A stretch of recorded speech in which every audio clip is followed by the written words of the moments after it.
Gálatas capítulo 5, nós lemos a partir do versículo 16, do verso 16 até o versículo 25, a minha versão é a NVI, a nova NVI, diz assim a palavra do Senhor. Por isso digo, vivam pelo Espírito, e de modo nenhum satisfarão os desejos da carne, pois a carne deseja o que é contra o Espírito, e o Espírito o que é contra a carne. Eles estão em conflito um com o outro, de modo que vocês não fazem o que desejam. Todavia, se vocês são conduzidos pelo Espírito, não estão debaixo da lei.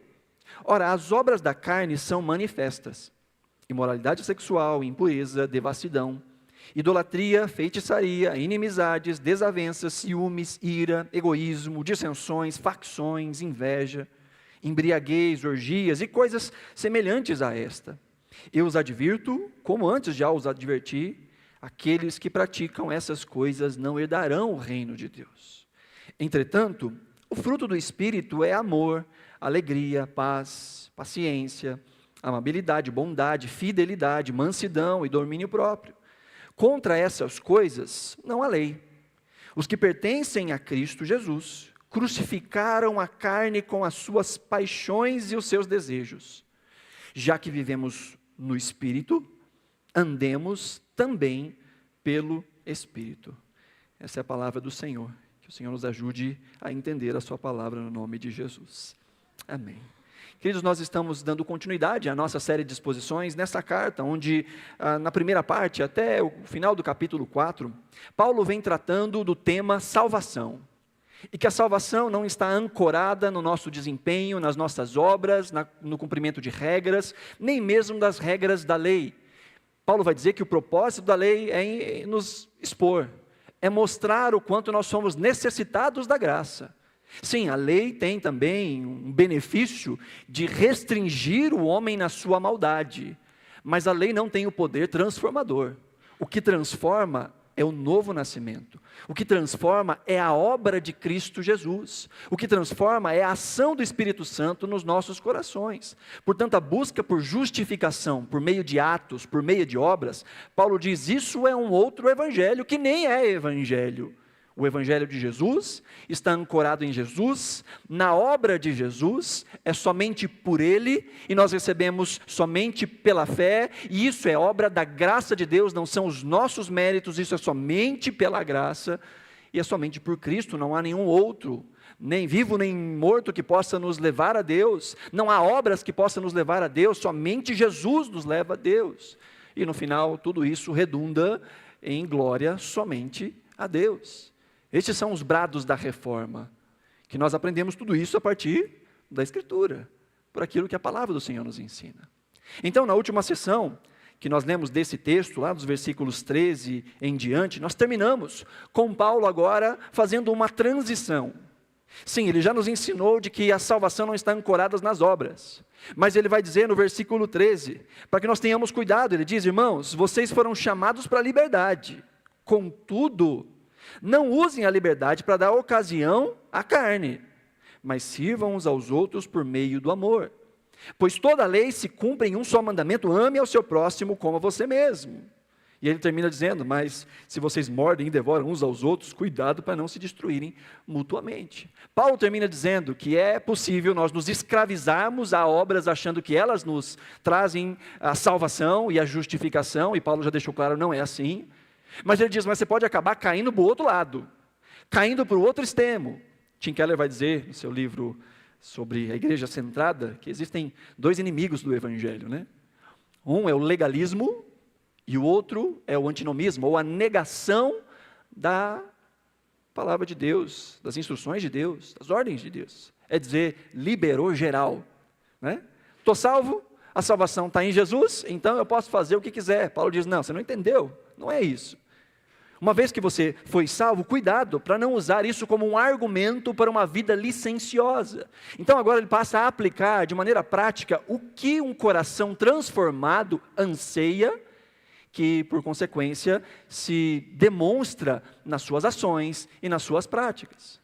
Paulo começa a dizer que a grande questão é que as obras não nos justificam, mas aquele que é justificado tem uma vida exterior de alguém que vive para a glória de Deus.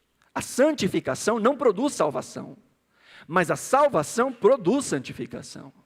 A salvação nos leva ao desejo de sermos cada dia mais parecidos com Jesus.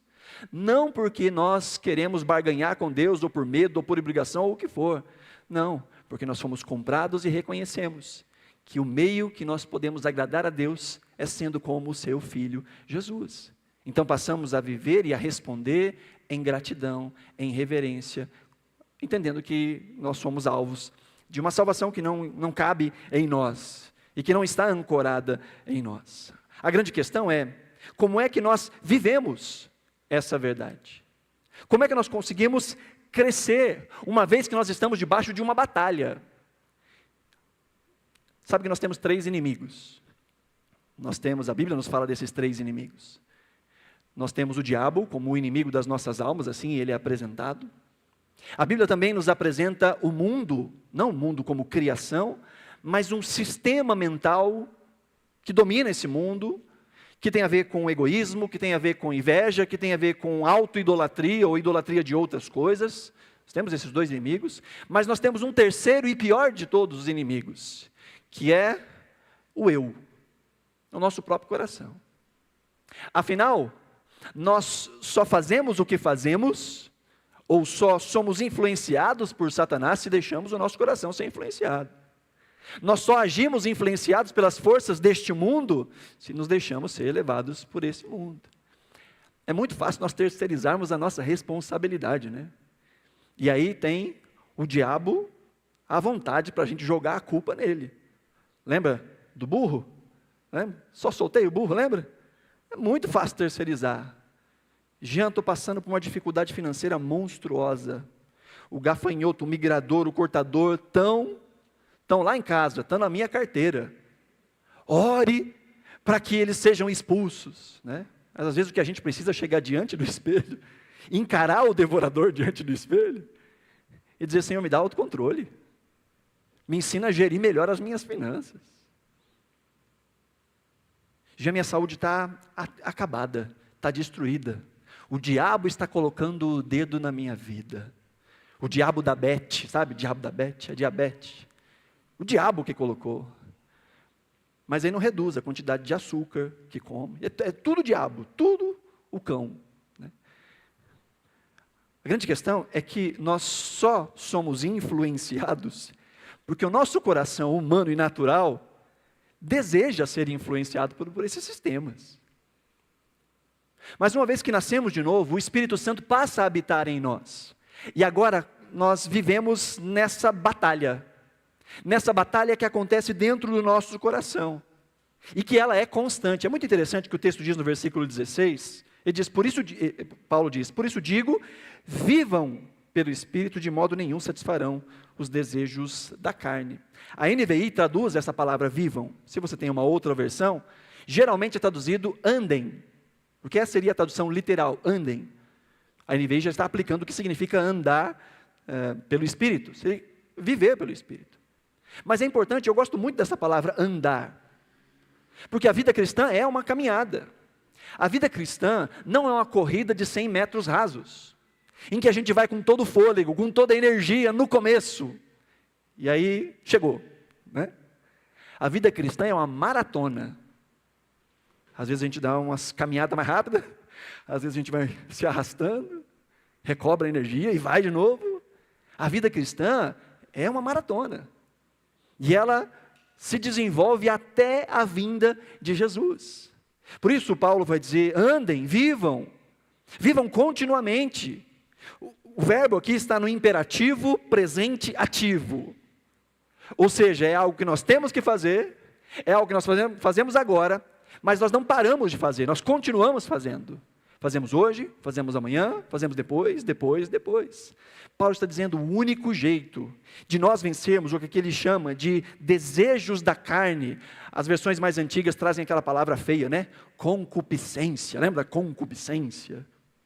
Eu li essas palavras, o que significa isso, pelo amor de Deus? A ideia de concupiscência é a ideia de um desejo ardente, de um desejo excessivo, ou como Tim Keller diz no seu comentário aos Gálatas, um super desejo. E a carne tem um super desejo. Agora a carne, de novo, não estou falando sobre matérias, né? Sobre físico.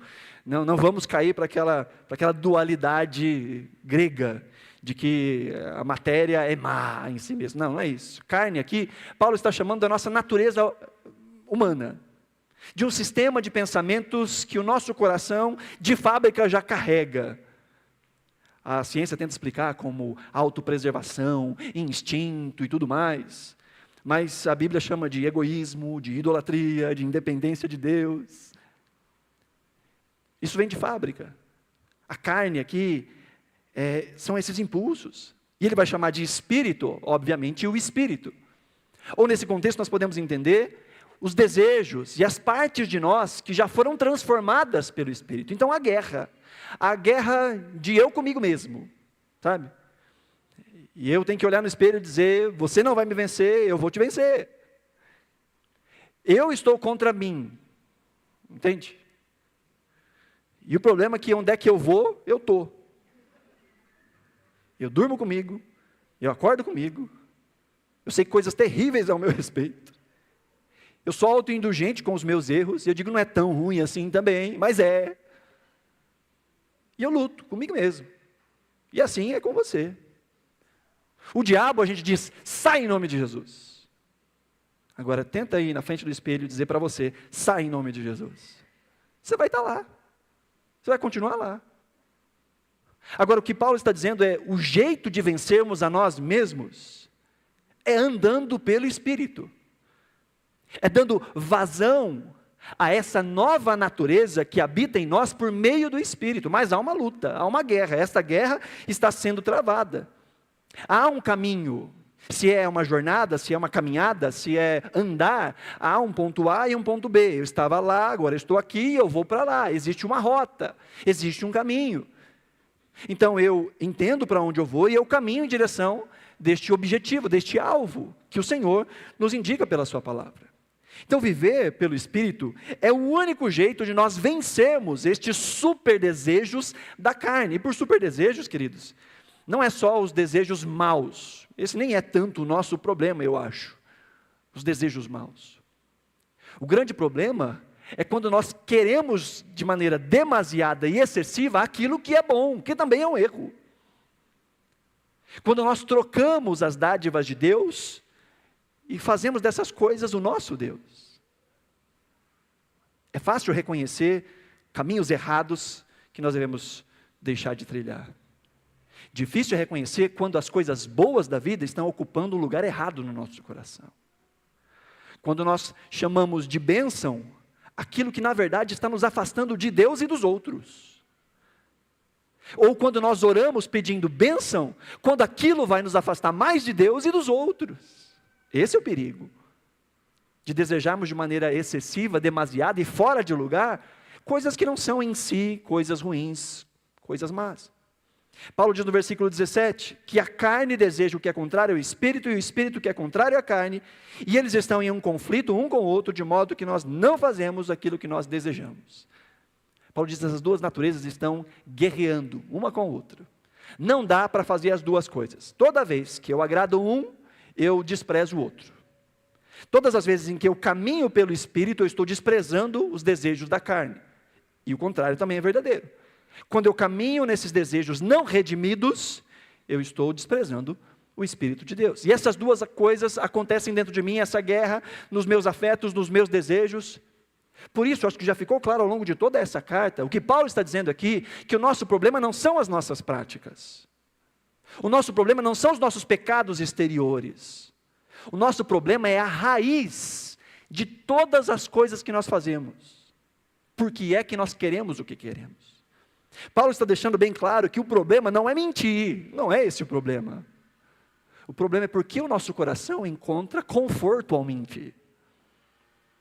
O problema não é as coisas que eu faço com a minha boca, com as minhas mãos, não, isso aí é a exteriorização do problema.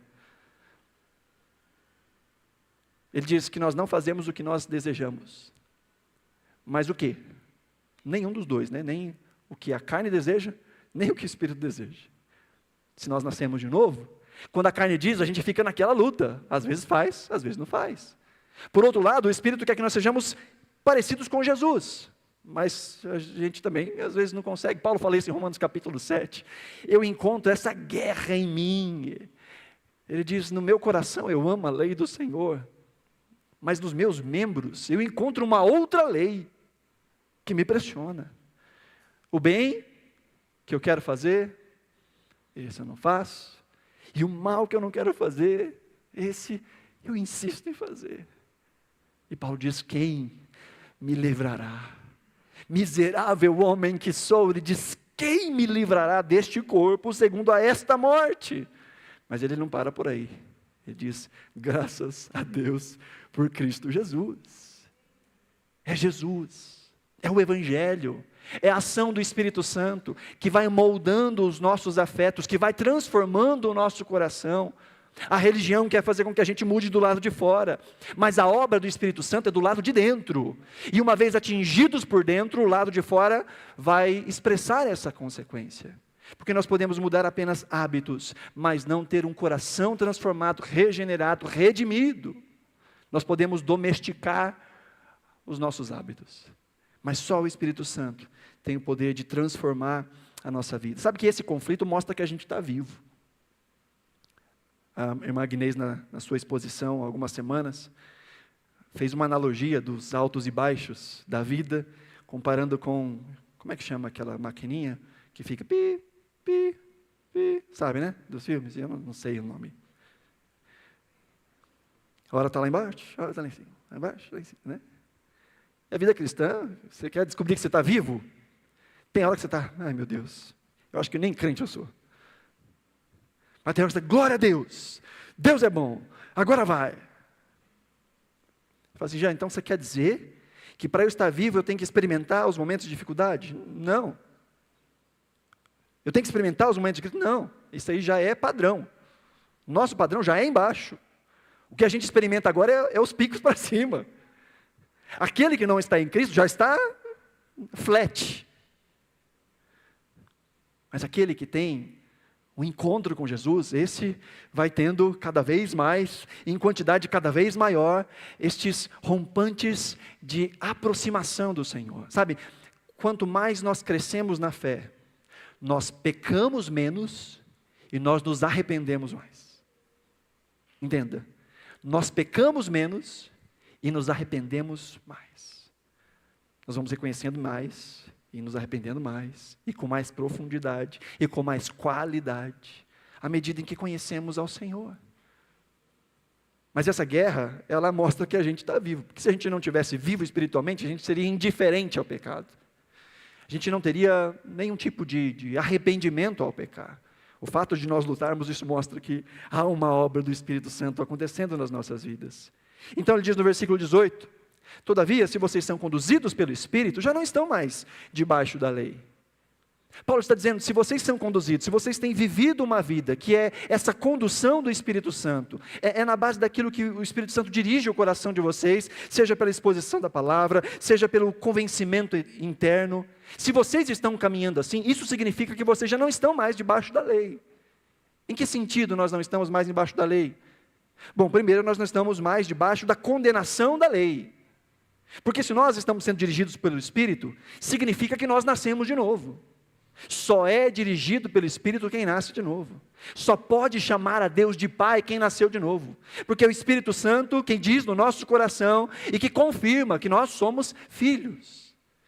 Então, se nós estamos andando no Espírito, só podemos fazer isso porque já nascemos de novo. Então, não estamos mais debaixo da condenação da lei. Mas, em segundo lugar, nós não estamos mais vivendo na base da obrigação, na base da barganha, na base do medo. É isso que a lei fazia com a gente antes. A lei expunha o pecado, mostrava o nosso erro. E a gente tentava fazer aquilo que a lei mandava, por medo do inferno, ou medo de Deus jogar uma praga ruim em cima de nós, medo da legalidade, né? Que falam aí, medo de abrir brecha, já viu? Abrir brecha. Tinha um pastor amigo meu que dizia que a gente abre uma brechinha e o diabo vem e coloca a cunha, e vai batendo e vai abrindo cada vez mais, né? E os crentes ficavam naquela assim, não, eu não posso dar brecha, porque senão o diabo vai me tocar, vai fazer isso, vai fazer aquilo outro. Então a obediência era na base do medo, na base do medo do diabo, ou na base do medo de Deus. Ou então, quando se quer algo de Deus, não, agora eu vou orar mais. Quer ver um crente que é meio friozinho, de repente, ele fica fervoroso da noite para o dia? Não aparece, mas de repente começa e vem, e vem, e vem. Você pode esperar que está querendo alguma coisa de Deus. Sabe quando você era criança e chegava na mãe, falava: mãe, você é tão linda, tão cheirosa, tão legal. Tem gente que acha que essa é a forma de tratar Deus. Aí eu vou orar, aí eu vou adorar, aí eu vou fazer um jejum. E não fazia nada disso na vida, mas agora tem alguma coisa como alvo. E Deus passa a ser aquele que eu vou chantagear para conseguir esse algo. Mas o cristão é esse que entende, que faz porque é conduzido pelo Espírito para fazer. Não vive mais debaixo da lei, não vive mais debaixo de obrigações, não vive debaixo de medo, de barganha. Ele faz na graça que o Espírito Santo provê. E ele vai dizer então, agora esse bloco ele tem 3 partes muito bem definidas. Paulo vai começar dizendo: vivam pelo Espírito, não pela carne. Então ele vai dizer os efeitos de uma vida na carne, e ele vai dizer os efeitos de uma vida no Espírito. É bem divididinho o texto. Agora ele vai dizer o que acontece com aqueles que vivem na carne. No verso 19 ele diz: as obras da carne são manifestas, ou seja, as obras da carne expõem a carne. Os desejos que são contrários a Deus, eles se tornam visíveis através de ações. E ele vai dizer várias ações: imoralidade sexual, impureza, devassidão, idolatria, feitiçaria, inimizade, desavença, ciúmes, ira, egoísmo, dissensões, facções, invejas, embriaguez, orgias e coisas semelhantes. Vê que a lista não acaba. Ele diz um monte de coisa, ele diz: existem ainda coisas semelhantes a estas. Então essa não é uma lista exaustiva. Paulo está dizendo que aquele que é dominado pelos seus próprios desejos não redimidos, vai ter ações, obras, exteriorização. De novo, se a gente fosse olhar para cada uma dessas obras aqui, gastaríamos uma série inteira só pensando sobre elas. Mas eu proponho aqui que a gente entenda pelo menos em grupos. Ele vai dizer primeiro sobre desvios de ordem sexual. Ele vai chamar de imoralidade, impureza e devassidão. A imoralidade, a palavra no grego é a palavra porneia, que significa todo tipo de vida sexual que não seja dentro do casamento. Aí põe prostituição, põe homoafetividade, põe o que quiser, adultério, poliamor, pegação geral na balada, tudo o que não está dentro de um relacionamento entre pessoas que estão debaixo de uma aliança. Um relacionamento entre pessoas que não se deram por inteiro, mas que estão usando o corpo um do outro para a sua própria autossatisfação. E ele vai escalonando isso. Ele fala de primeiro esse tipo de imoralidade, depois ele fala de uma impureza, ou seja, tornando aquilo que deveria ser puro, algo impuro, e ele termina falando sobre devassidão, e devassidão é aquele negócio escancarado. Sem vergonha na cara, sabe? É as coisas que a gente ouve, ou a gente vê, a gente fala assim: meu Deus, como é que a pessoa tem coragem de falar isso? Às vezes a gente vê pessoas conversando por aí, eu falo: meu Deus, como é que a pessoa tem coragem de falar essas coisas? Sem nenhum pudor. Paulo vai falando que uma das coisas que a carne faz conosco é nos bestializar, é nos tornar menos humanos e mais animais. Animais que não respeitam o outro e que usam o outro para a sua própria autossatisfação. O próximo bloco que nós vemos, ele vai falar aqui sobre idolatrias e feitiçarias. Um bloco de ações ou de ordem religiosa. Idolatria aqui, nós podemos pensar nas coisas boas que nós transformamos em ídolos, mas a ideia do texto aqui é realmente de adorar outros deuses ou outras divindades. É colocar outra coisa como o nosso Salvador, uma coisa que às vezes a gente constrói, olhar para outra coisa e dizer: isso é o meu Salvador. E o coração do homem é uma fábrica de ídolos. O coração do ser humano é uma fábrica de ídolos. E ele fala aqui sobre feitiçaria, a palavra aqui é farmaqueia, que era o uso de substâncias alucinógenas com o propósito de alterar os sentidos. Isso sempre esteve envolvido em religiões antigas. É o uso de medicamentos, é o uso de drogas, é o uso de coisas que alteram a nossa percepção da realidade, numa busca por fuga, numa busca por transcender. As pessoas que são viciadas em algum tipo de droga, elas estão buscando esse transcender. Paulo fala, isso tudo é obra da carne. Mesmo nos medicamentos. Há aqueles que buscam nos medicamentos alegria, felicidade, que não conseguem dormir sem um remedinho. Óbvio que existem momentos da vida em que às vezes é necessário. Às vezes com uma prescrição médica por um tempo. Recentemente, há algumas semanas, não lembro nem o que eu tinha, mas eu passei muito mal há algumas semanas. E eu fiquei 2 noites sem dormir. Direto, 2 noites sem dormir. Rolava na cama, ia para a sala, ia para o quarto das crianças, voltava para a minha cama, e deitava, e virava, e nada estava bom. Aí acordei um bagaço no primeiro dia. Falei com a Mayara, não dei conta de dormir, passei a noite acordado.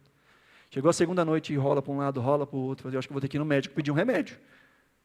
Mas uma vez que cessou aquela moléstia, cessou aquela situação, na terceira noite, dormi feito um neném. Oh, coisa boa. Existem momentos em que a gente tem algum tipo de desarranjo físico, mental, que precisa, talvez, de alguma coisa. O problema é quando nós estamos dependentes. O problema é quando nós estamos viciados em coisas que alterem a nossa percepção da realidade ou promovam algum tipo de satisfação e descanso no coração. Paulo diz, essas são obras da carne. Esse desejo por um substituto daquilo que só Deus pode fazer, daquilo que só Deus pode dar. Na sequência ele vai dizer agora 8 coisas que afetam o nosso relacionamento. São questões de ordem social ou relacional. Ele fala de inimizades, desavenças, ciúmes, ira, egoísmo, dissensões, facções. Outras traduções trazem facções como partidarismos. Ou seja, criação de grupos. Ele diz que é obra da carne dizer, eu não sento com fulano porque ele torce por time tal. Eu não sento com fulano porque ele votou no político tal, então nem converso, eu não dou nem moral. Ele diz, isso é obra da carne. Dividir grupos, dividir pessoas, por classe social, por cor, por religião. Não, eu não converso com ele porque ele é de uma outra religião. Paulo diz, isso é coisa da carne. É a carne que nos faz criar grupos. É a carne que nos faz nos afastarmos do outro. Ele diz dessas inimizades, desavenças. Fala dessas dissensões que é por meio das palavras. Criar rachas, criar separações. Ele fala de inveja. E ele fala aí, no finalzinho, dos desvios relacionados ao nosso próprio autocontrole. Ele fala de embriaguez e orgias. Outra tradução seria glutonarias. Porque a ideia aqui não é mais de ordem sexual, mas de todo tipo de excesso. Comer demais, beber demais, se divertir demais, não ter controle. Sabe qual que é, em pesquisas recentes, o vício mais comum dessa geração? Sabe qual que é? Eu vou fazer o sinal, e aí você vê se você sabe. Esse é o vício mais comum dessa geração. É a falta de controle. Falta de controle nas redes sociais. Perdendo tempo. Às vezes fica 1 hora, 2 horas, com um videozinho de 30 segundos. Não sabe nem o que está procurando. E é injeção de dopamina o tempo todo. Dopamina. E, ai, que legal. Esse está chato. Não, esse é legal. Chato, está legal. Vício. Falta de controle. Paulo diz todas essas coisas, e coisas semelhantes a estas, são a expressão de alguém que é governado pela carne. E é importante notar que aqui Paulo não faz uma classificação de o que é pior. Porque os crentes têm a mania, né, de chamar um pecado de maior e outro de menor. Aqui a gente vê pecado que se enquadra muito bem a gente que não tem religião. Mas outros que se enquadram muito bem a gente que tem religião. Pecados que são mais propícios para crentes. Principalmente esse negócio de divisão, de facção. Essas coisas têm muito a ver com crente. E às vezes, quem está de cá, geralmente, olha para o grupo que está do lado de lá e condena mais o pecado do lado de lá.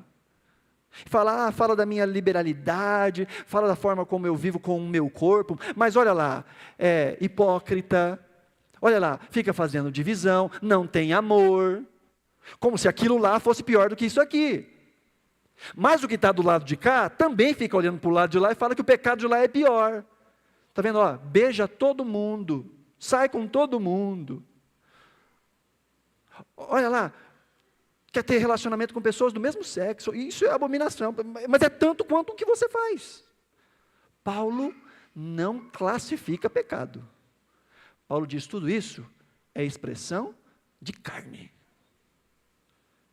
E em vez de ficar olhando para o lado de lá, e dizendo que o lado de lá é mais desgraçado, trate o lado de cá. Trate o coração. Onde é que você tropeça? Olhe para si. Exponha o seu pecado. Busque a sua transformação. Faça a sua confissão. Receba o que vem de lá. E creia que o Espírito Santo vai trabalhar nele como está trabalhando em você. Mas é muito fácil nós categorizarmos pecados e condenarmos o outro, em vez de olhar para nós com a lente do Evangelho e dizer, como disse Paulo, miserável homem que sou. Então não há pecado maior ou menor. A questão é como o pecado se manifesta na minha vida. Todos nós somos tocados pelo pecado. E há fraquezas maiores e menores em cada um de nós. Coisas que são fáceis para você, às vezes são difíceis para mim. E vice-versa. Por isso nós olhamos para nós e buscamos a nossa necessidade no Espírito Santo. E veja, o que Paulo está dizendo é que essas coisas são obras da carne. Ou seja, está falando de causa e consequência. Como eu disse, essas coisas não são o problema em si. Essas coisas denunciam o problema. Essas coisas são a manifestação do problema. Portanto, se a gente só tratar as manifestações, elas podem voltar aqui amanhã ou podem se deslocar. A questão não é mentir menos. A questão é ter um coração que deseja ser mais verdadeiro. A questão não é trair menos. A questão é ter um coração fiel. Porque aquele que é fiel vive em fidelidade. Em espaço, fidelidade. A grande questão é o coração. Essas coisas são as consequências dos nossos apetites desenfreados. E ele diz que estes que praticam tais coisas não herdarão o reino de Deus. Agora preste bem atenção nisso. Paulo está dizendo que estas coisas são práticas de quem não herda o reino de Deus. Veja, preste bem atenção. Paulo não está dizendo que quem pratica uma dessas coisas, quem cai em pecado isso ou aquilo, que este não herda. Não é isso que Paulo está dizendo. Está dizendo que aquele que é dirigido por esse tipo de vida é alguém que não foi atingido pelo Evangelho. Ele não fala de alguém que conquista a salvação, ele fala de alguém que herda a salvação. Herda a salvação porque não foi ele que fez, foi Cristo quem fez. Mas aquele que herda a salvação vive por uma lógica que não é essa lógica da carne. E diz, aqueles que fazem isso, que vivem assim, são estes que não foram atingidos pela salvação, pela graça. O problema é quando nós somos atingidos pela graça e continuamos querendo viver como estes que não foram atingidos pela graça. Ele não fala de quedas ocasionais, essas geram arrependimento, ou deveriam gerar arrependimento naqueles que nasceram de novo. Mas ele está falando dessa manutenção desses hábitos, situações habituais, essa indiferença às vezes com o pecado, de não buscar entender o meu erro. Veja, se há batalha, há vida. Se nós estamos lutando é porque há vida, mas se há licenciosidade para alguma dessas coisas da lista, se elas não estão no nosso escopo, se a gente não está nem aí para elas, se fazem parte da nossa jornada e da nossa caminhada, e isso não gera nem culpa mais no nosso coração, talvez alguma dessas coisas da lista, ou coisas semelhantes a essa, passam pela sua mente nesse momento.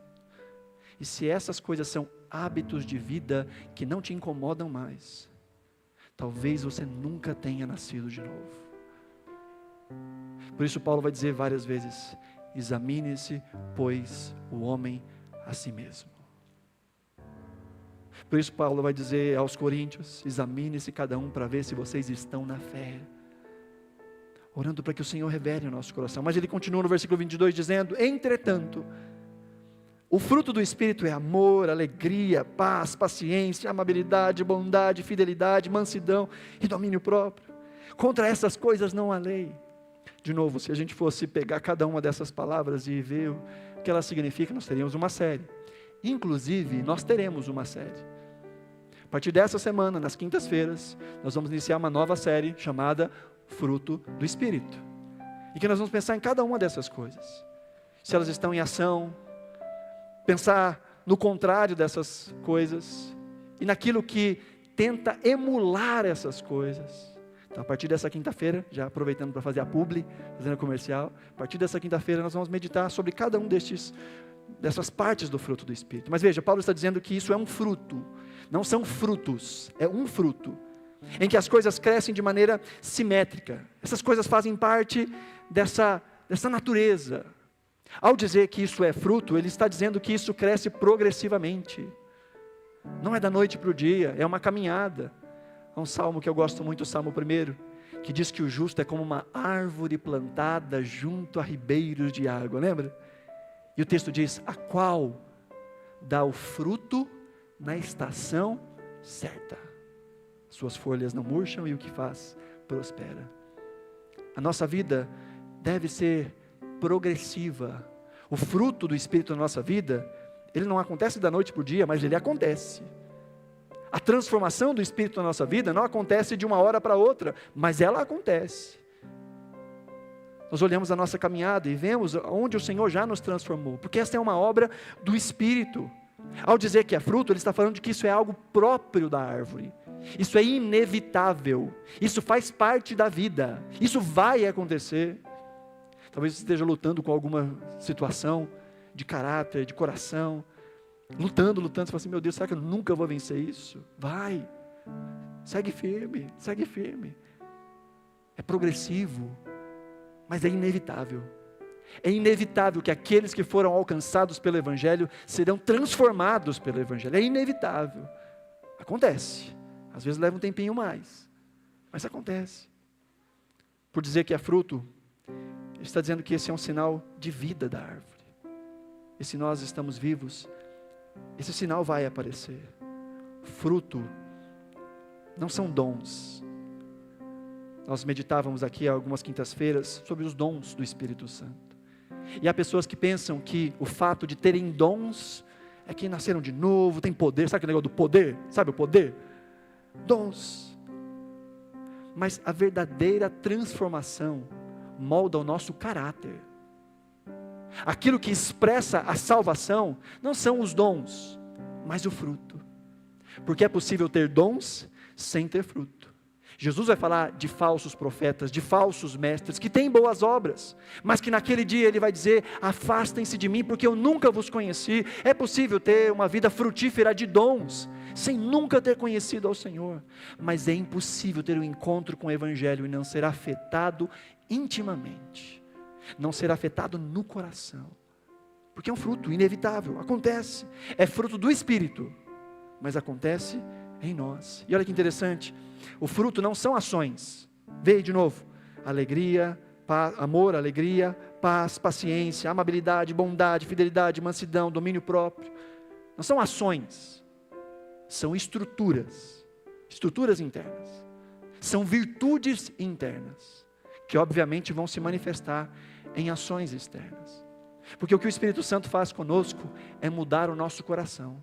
Essa é a promessa de Deus por meio de Ezequiel capítulo 36, darei a vocês um novo coração e colocarei em vocês o meu Espírito e eu os levarei a amar e a obedecer os meus estatutos. É Deus quem opera isso em nós, é o Espírito Santo que molda o nosso coração, e Ele molda as nossas emoções, as nossas afeições, as nossas estruturas internas. Então ele vai falar aqui dessas 9 manifestações, dividido também em 3 grupos. A primeira fala da nossa relação com Deus, da nossa atitude para com Deus, amor, alegria, paz. O amor que vem de Deus, a alegria que vem de Deus, a paz com Deus, que gera paz também uns com os outros. Depois ele vai falar da atitude para com o outro, falando de paciência, amabilidade, bondade. Por que trata bem o outro? Porque é paciente, porque é amável, porque é bom. E por último ele vai falar sobre as ações conosco, fidelidade, mansidão, e talvez o mais difícil de todos, domínio próprio, autocontrole. Não deixar com que demandas de fora nos façam tomar decisões. Não deixar com que impulsos de fora conduzam o nosso coração. E nem deixar com que coisas que não têm nada a ver com o Senhor conduzam as nossas ações, as nossas palavras e as nossas reações. Paulo diz, todas essas coisas estão dentro do fruto do Espírito. Mas como viver no Espírito, nós terminamos aqui no verso 24 e 25 dizendo, os que pertencem a Cristo, crucificaram a carne com as suas paixões e desejos. Como crescer nessa presença e nessa vida do Espírito? Primeiro, lembrando que nós somos de Cristo. Lembrando que nós estamos em Cristo. Lembrando que nós pertencemos a Cristo. Que nós estamos seguros em Cristo. E a nossa suficiência está nele. Que nós somos aceitos por Ele. Porque as coisas que as obras da carne emulam são a tentativa de segurança, a tentativa de aceitação, a tentativa de suficiência, a busca pela boa vida, a busca pela alegria, mas nas coisas que não são Deus. Mas uma vez que nós entendemos que Deus nos aceitou em Cristo Jesus, uma vez que nós entendemos que o Senhor nos ama, que nós estamos seguros nele, e que tudo que nós precisamos está nele, nós temos forças para vencer aquilo que emula uma pretensa felicidade e alegria.